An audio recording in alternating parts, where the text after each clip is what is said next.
Cockroach Janata party ఒక్క విషయంలో success అయింది. జాతీయవాదుల్ని రెండుగా చేల్చడం. ఈ అంశానికి సంబంధించి వలవేటి అమరేంద్ర గారికి సంబంధించిన కథనం చూద్దాం.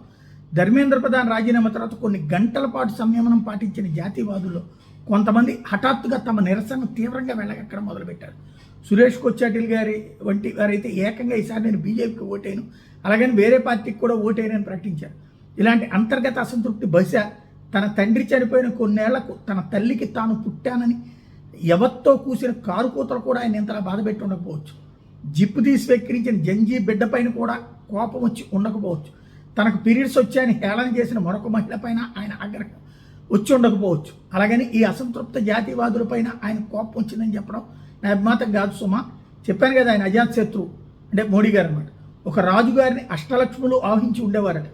దానంగా అడిగితే 7గురిని దానం చేసిన ఆయన చివరికి ధైర్యలక్ష్మిని దారపోయాల్సి వస్తే ఆమె ఉండబట్టే ఎన్ని దానాలు ధారాళంగా చేయగలిగానని ఆమెను తనకు అండగా నిలబెట్టుకున్నాడు. ప్రస్తుతం మోడీజీకి జాతీయవాదుల రూపంలో ఉన్న ఆ ధైర్యలక్ష్మి కూడా దూరం కాబోతోందా? కొద్ది కాలం కొరటాల శివ అత్యద్భుతంగా తీర్చిదిద్దిన జనతా గ్యారేజ్ సినిమాలోని ఆఫీస్ సీన్ జూనియర్ ఎన్టీఆర్ చేత చెప్పించిన కౌన్సిలింగ్ సంభాషణ ఒకసారి గుర్తించుకోండి.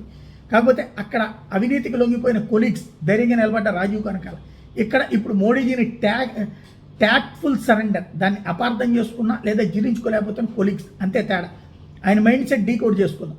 కాందహార్ సంక్షోభంలో సాక్షాత్తు కేంద్ర మంత్రి టెర్రరిస్టులు వెంటబెట్టుకుని వెళ్లాల్సిన విధేయని పరిస్థితిని మనం చూసాం కదా. ఎన్నోసార్లు ఫ్రెండ్ అన్న నోటితోనే టఫ్ గై అని కూడా అమెరికా అధ్యక్షుడు ట్రంప్ చేత ప్రశంసించబడ్డ మోడీజీ వ్యవసాయ చట్టాలు వెనక్కి తీసుకున్న సమయాన్ని గమనించండి. 2021 నాటి బెంగాల్ రాష్ట్ర ఫలితాలు వెలువడిన వెంటనే గంటల్లోనే విశృంఖలంగా జరిగిన హిందువుల ఓచకోత మానభంగ పర్వాల మీద మోడీజీ అమిత్ షాజీ నేరుగా తీసుకున్న చర్యలు ఏమున్నాయి? ఎందుకు తీసుకోలేదు గమనించండి.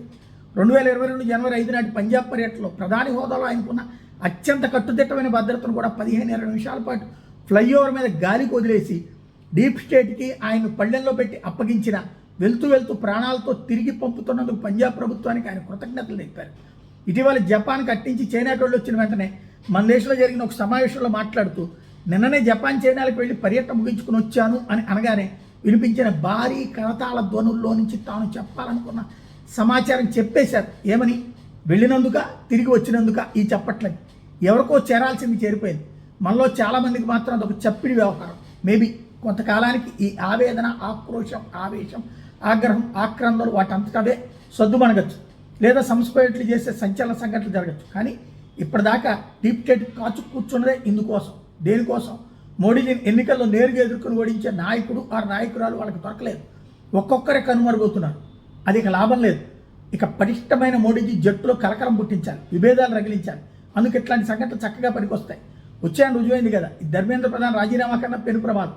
అదే వాళ్ళని చూడండి, లేయర్ బై లేయర్ ఎంతో పకడ్బందీగా పటిష్టంగా దొడ్డిదారులు వ్యవస్థీకృతమై మన చుట్టూనే ఉన్నారు. అది ఎక్కడో ఢిల్లీలోనో ముంబైలోనో మాత్రమే ఉందనుకునే సుమా. మనతోనూ మన పక్కనే సహజీవనం చేస్తోంది దశాబ్దాలుగా నిశ్శబ్దంగా. కావాలంటే తెలుగు మీడియాను పరిశీలించండి.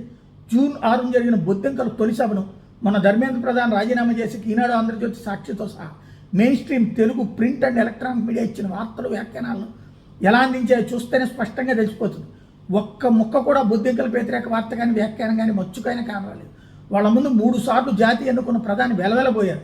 ఇదేదో యాదృచ్ఛికంగా, యథాలాపంగా, కాకతాళీయంగా జరిగింది కాదు. దశాబ్దాలుగా నడుస్తున్న పక్కా ప్రీ ప్లాన్. తనను టీవీ నుంచి తరిమేయడానికి కొద్ది రోజుల ముందు జాతీయ స్థాయిలో దాన్ని విస్తరించిన సందర్భంగా రవిప్రకాష్ ఆహ్వానంతో ప్రారంభానికి వచ్చిన మోడీజీ నన్ను తిడతారు కదా, పోనీలో నన్ను తిడుతూ మీ టీఆర్పీ పెంచుకోండి అని చురకలంకించిన టీవీ నుండి మెడబట్టి గంటాక కూడా బొద్దింకల గురించి పులుపు చావని ఆయన చేసిన వీడియోలు గమనిస్తే చాలు. డీప్ స్టేట్ పడగనీడ పక్కాగా కనిపిస్తుంది. వీళ్ళకి మనం ఏమైనా నిలదీస్తున్నామా, బహిష్కరిస్తున్నామా, నిరసన తెలియజేస్తున్నామా? కాక్రోచ్ల వెనకున్న ఇంత పెద్ద కుట్ర కుతంత్రాలను, దేశద్రోహాలను మాట మాత్రంగా కూడా ప్రస్తావించి ఈ మీడియాకి ఎంత ధైర్యం? ఏమీ చేయలేమని మన మీద ఎంత నమ్మకం? దీన్ని మనం గుర్తించామా? విత్ ఒకటేస్తే చెట్టు ఒకటి మొలుస్తుందా?